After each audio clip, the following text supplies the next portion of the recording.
Welcome to this ILM Level 3 award tutorial for effective coaching. And this unit is number 300 and is understanding good practice in workplace coaching within an organisational context.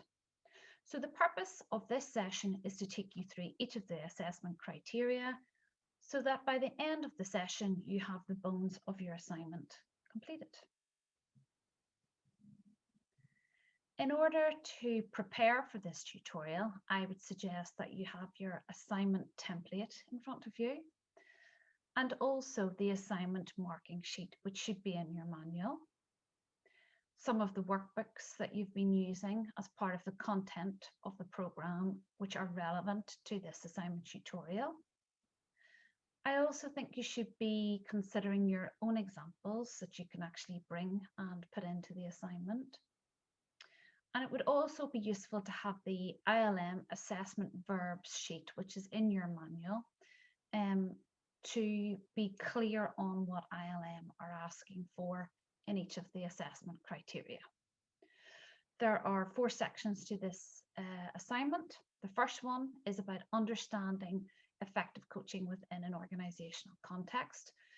So this is how you demonstrate that you understand what coaching is and how it can be used in the workplace. The second part is around the effective and ethical contracting in coaching. The third part is around the process of coaching. So really demonstrating what that process will look like. And the fourth section is about the recording of coaching and the importance of reflection and supervision in coaching and within the context of the workplace. So let's look at the first piece. Understand effective coaching within an organisational context. So 1.1 is describe the purpose of effective coaching within an organisational context. And for a pass, the requirement is that there's a sufficient, appropriate and correct description provided of the purpose of effective coaching and its place within an organisational context. So we're always thinking of this within the organisation that you're in. So what I recommend is you put a good definition of coaching in there. And we talk about Sir John Whitmore's definition quite frequently, so that might be a useful one to put in there and maybe have a bit of a discussion around that. Also to discuss the benefits of coaching within the workplace. So obviously in relation to building trust-based relationships and performance would be a couple of the things that you could put in there, which would really describe how coaching can be applied within the organisational context. There could be something in there around career development as well, or identifying goals throughout the year. And what you should also do is make sure that you are clear on the difference between coaching and other forms of support, such as mentoring or counselling or advising. Okay, so it really demonstrates that you clearly understand what effective coaching is and what effective coaching within an organisation is. Okay, so 1.2, explain the role and responsibilities of an effective coach. And you should check out your workbook for this. And a pass is that a sufficient, appropriate and correct explanation has been provided for both the roles and the responsibilities of an effective coach. So what is your purpose? What is your role? And then also, what are you responsible for? Should be 2 separate pieces within that assessment criteria. So the coaching role and practice should be described.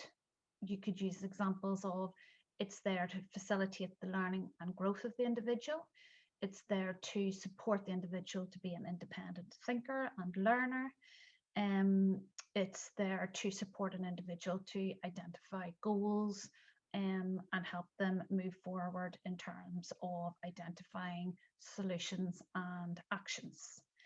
And then the coaching responsibilities. What do you need to do in order to be, responsible as a coach? So the basics around, making agreements and managing contracts if you're a coach within a business, if you're a manager coach, being really clear about what coaching is with your team member, being really clear about what the tool of coaching looks like and the difference between that and other support and help. Also the different tools and techniques of coaching. You're responsible for using those and helping others to develop and become more self-aware. You're also there to, or you're responsible for working ethically so that you have the individual's best interests at heart, and that you wouldn't act, or there wouldn't be any conflict of interest also, so that you're fully supporting the individual. There's something around the responsibility of getting clear with the individual, the scope of the coaching conversations and the boundaries within the context of the organisation that they would fall into. And being clear also on how you can really support the individual through effective coaching by helping them around building their career, developing confidence, or making decisions. Those are just some examples of what the responsibility of an effective coach would be. So really to genuinely support the individual to move forward, and to do that ethically. Okay, so 1.3, identify the skills, knowledge, and behaviours required of an effective coach. So I would take this I would take this assessment criteria into 3 sections and actually identify the skills and then the knowledge and then the behaviours separately. And a pass is that a sufficient, appropriate and correct identification of skills, knowledge and behaviours are appropriate to the role of the effective coach. So I would describe, first of all, the skills piece really clearly, and we have completed this. So looking at the questions, the active listening, the supporting and the reflecting piece. The knowledge as well, what I would describe in there is around the coaching tools and models, the purpose of coaching. You could describe, the GROW model in there as well. And sort of the ethics and being aware of the ethics of coaching. And then in terms of behaviours, I would describe some of the behaviours which we've already discussed in our our workshop. So words like trust comes up for me, confidentiality, non-judgmental, present, focused on the individual, etc. So there's a number of behaviours, and I would probably be putting in 4 or 5 of those and describing each of those. Okay. And then the final piece for this first section is 1.4, identify how to overcome potential barriers to coaching. So a sufficient, appropriate and correct identification of 2 or more potential barriers is given, and ways to overcome the identified 2 or more potential barriers are provided. So we're looking for at least 2, but we in our workshop would have maybe discussed 3 or 4 different barriers that might come up. For example, the most common one is time. There being an issue around time to provide coaching for people, people understanding what coaching is, people being resistant to coaching because of past experiences and where they thought they were being coached, but actually they were probably being performance managed or mentored. So that understanding of coaching again. And maybe resources not having appropriate locations or facilities in order to coach people really effectively. So I would describe each of those barriers, and then I would describe a potential solution. And again, we would have a little bit of detail in there around what the solution actually would be, or the strategy would be, to overcome each of those barriers. So a common example is the time one. So maybe one of the ways to overcome the time one is to ensure that coaching is planned in well in advance, throughout, once a month or whenever it needs to be, The coaching session maybe is a 45-minute session rather than a very long one. There's a clear, agenda and purpose and intention behind the coaching session, which both parties are really clear on, and maybe some prep work before the coachee comes along to the coaching session. So some upfront work is done there already, maybe in identifying goals or what they want to get out of the session. So that's just some examples of what you could give as a solution. It's not an exhaustive list there. Okay.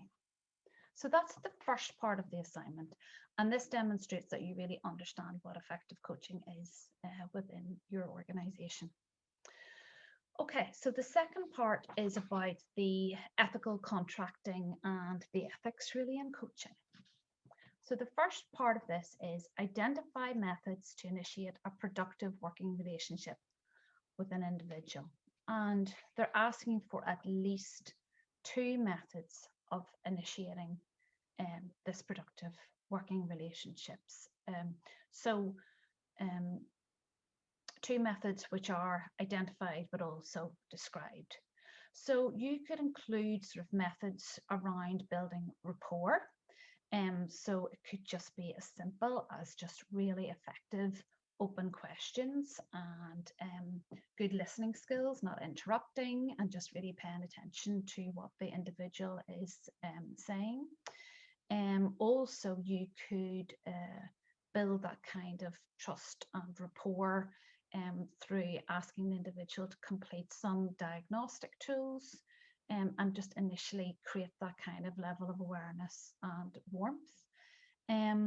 Or you could also have a conversation around what coaching is and isn't, and have sort of an initial contracting conversation.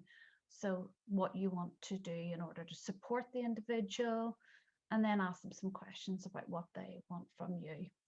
So a mixture between this conversational piece and asking these open questions, and maybe using some tools or diagnostics also.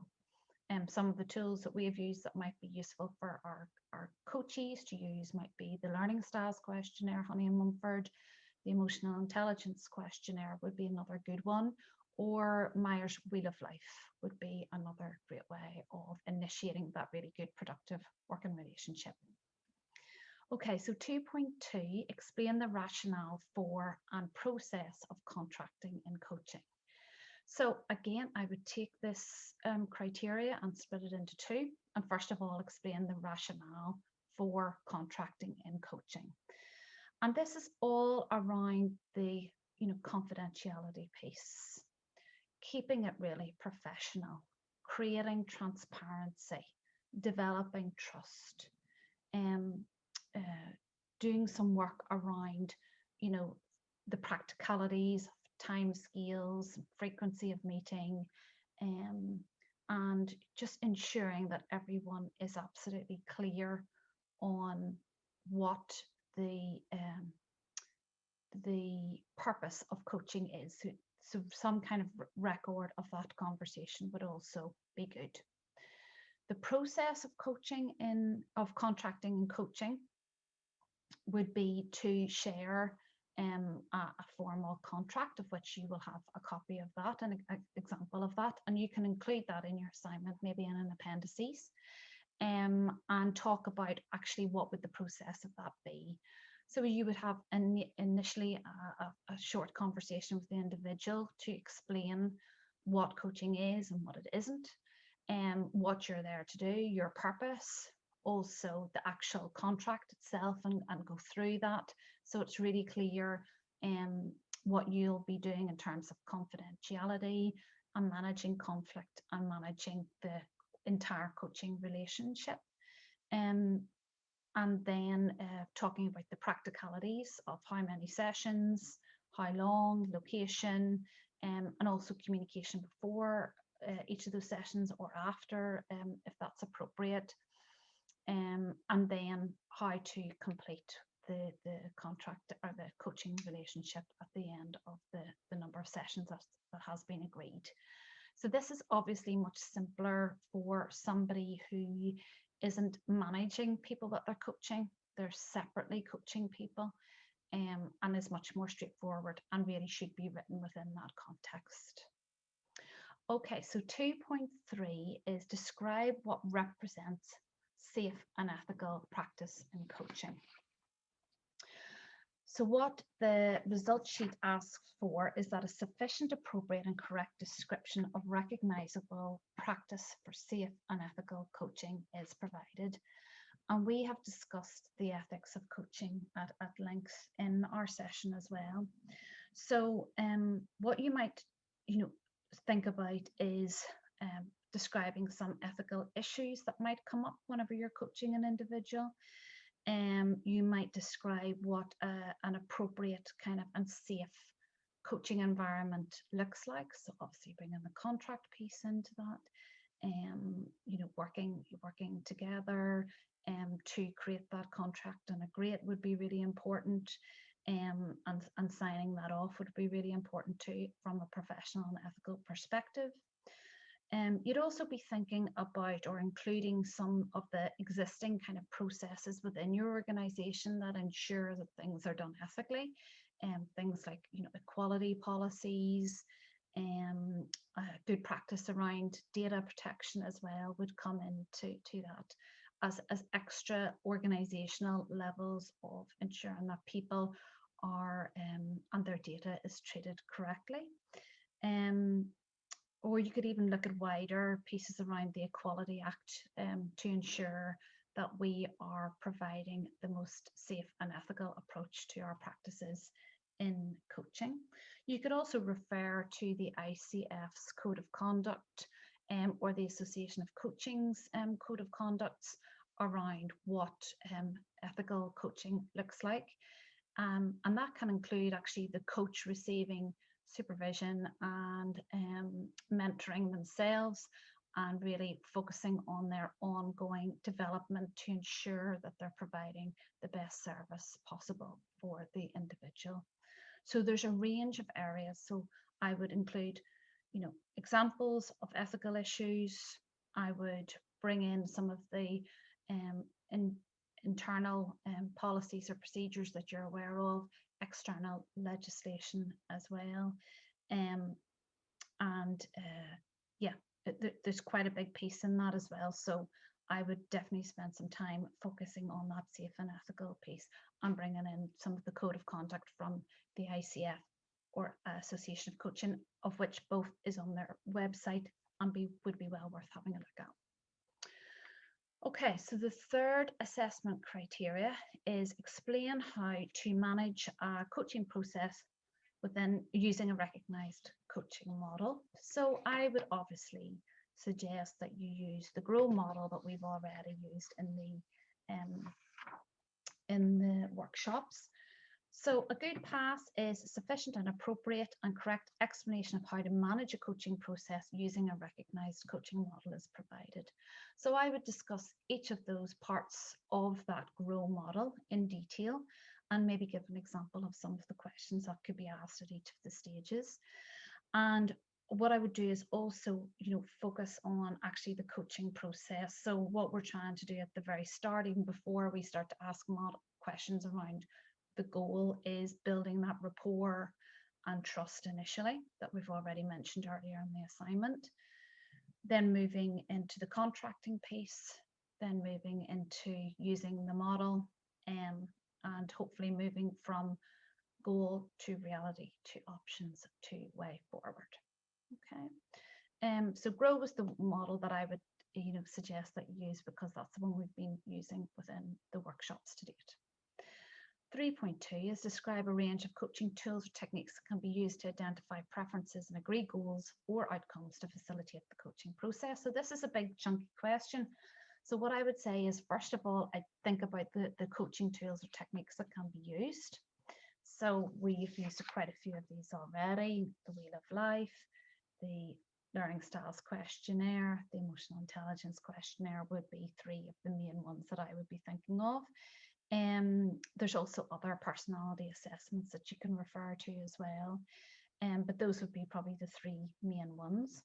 And For a pass, it asks that a sufficient and appropriate and correct description of 3 or more tools or techniques are used. So what I would do is describe each of those tools and describe how they can be used. This is the really important thing, how they can be used to identify preferences and agree goals. So how can the learning styles questionnaire be used to identify preferences? Well, it identifies the preference for somebody in terms of their learning style or how they process information. And therefore, how can you use that to help the individual to agree goals or outcomes? Well, obviously, somebody who's an activist might be really into the action. So by being aware of that, you can help them actually take a little bit of a step back and become more really big picture and focus on actually what would their overall goal be rather than what do they just want to do and what would be their purpose as opposed to what would be the task. So that would be a good example of how you can use a tool to identify preferences and agree the goal. Okay.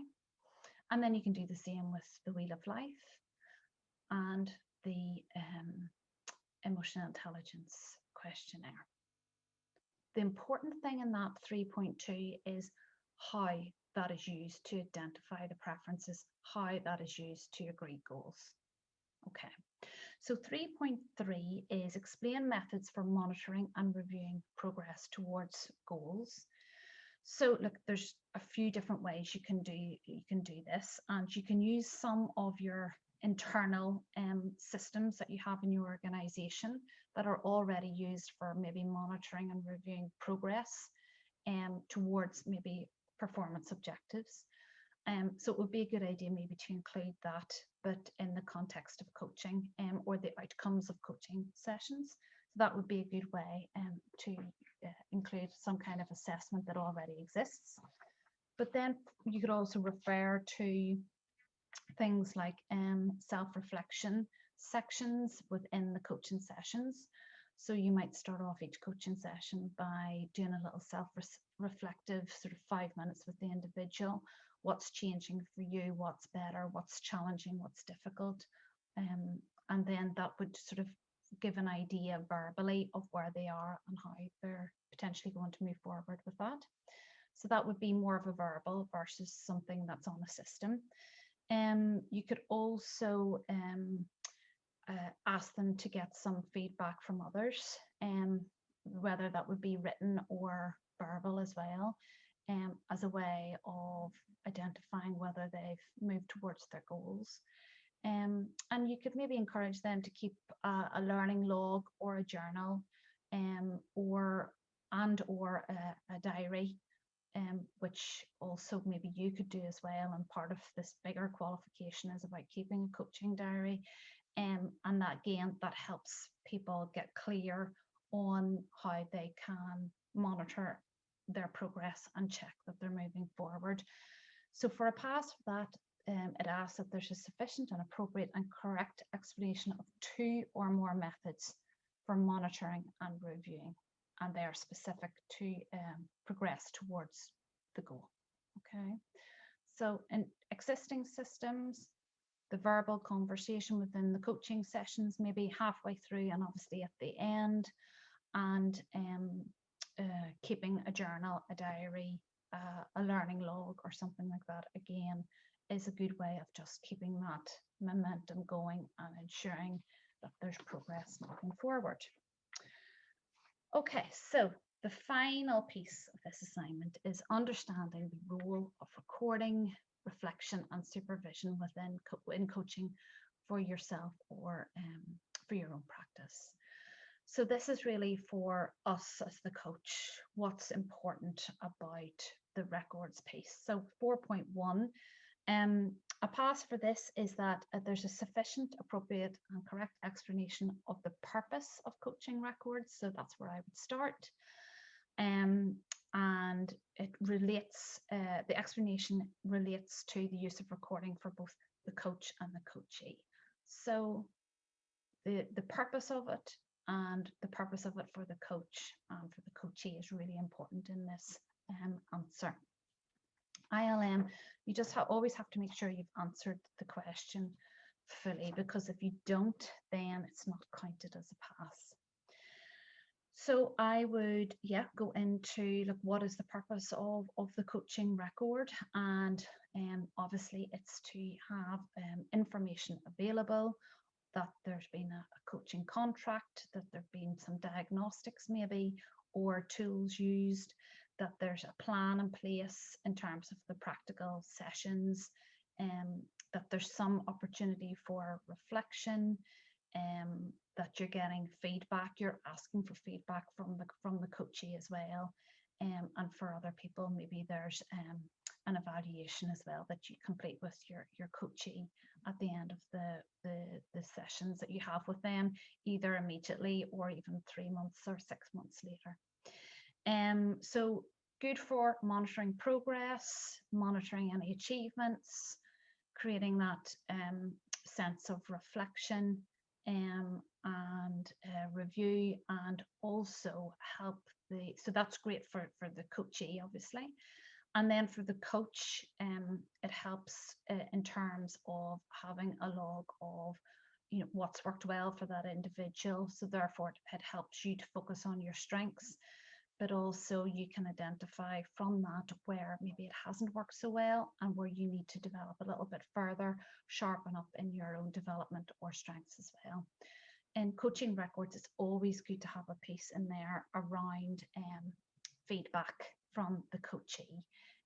So that could be in a coaching record. It also could be in an email from the individual, or that they've just commented on it to you at the end of a session, or it could be in a text or something like that as well even. However, something more formal is always best because of the data protection piece in there. Okay, so explaining the purpose of the coaching records, really important first of all, for the coach and then for the coachee. Okay. And then 4.2 is justify the importance of reflective practice and supervision within a coaching context. And again, I would be splitting this kind of into 2 pieces there. The importance of reflective practice, first of all, and then the importance of supervision within a coaching context.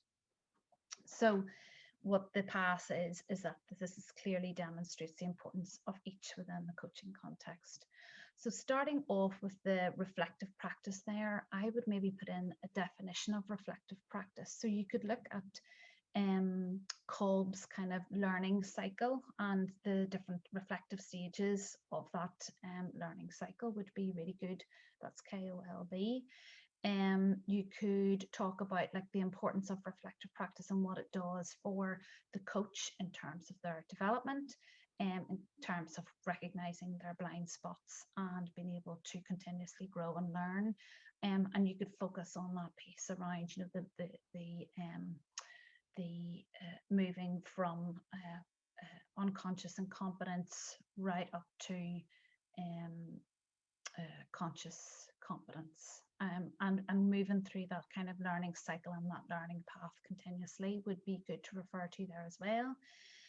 And then you could talk about, you put in maybe a definition of supervision, and talk about what supervision is in the context of coaching. So that's whenever you have an experienced coach and discuss coaching with them, the coaching that you provided with them, and they actually coach you on the coaching session, ask you about your skills, your strengths, your challenges, your difficulties, what's tricky for you, where you need to develop further, how you're going to do that, solutions and actions. So it really, it's about the coach receiving coaching about their coaching practice. And you can talk about that, the importance of that in terms of the professionalism of coaching. And again, there's information on supervision on the ICF, International Coach Federation website, that might be useful to look at. You could refer to the code of ethics around supervision for coaches, standards there, good high levels of quality, and maintaining that learning approach to coaching practice throughout the coach's career. Okay, so that's the 4 parts of this assignment. There's kind of a nominal word count of around 3,000 words for this assignment. However, it's quite chunky. You know, I can take more than the 3,000 words, but anything above 5,000, I'll probably be asking you to go back and edit it as much as possible. But the important thing is to get all the information in there, but keep it concise as well, which I know is a challenge, but that's okay. So complete your first draft and get a review and get some feedback on that, and then get your full draft. But this assignment takes a little bit of time because there's 4 sections to it. So depending on what way you work, you might want to do 1 section a week, or maybe half of it 1 week or 1 month and half of it another month. But please note that, look, there's plenty of information in your workbooks, also on those websites. And if you need any further support, please call or please contact myself or individuals within your organisation that are supporting you with this programme. Okay, thanks guys, good luck.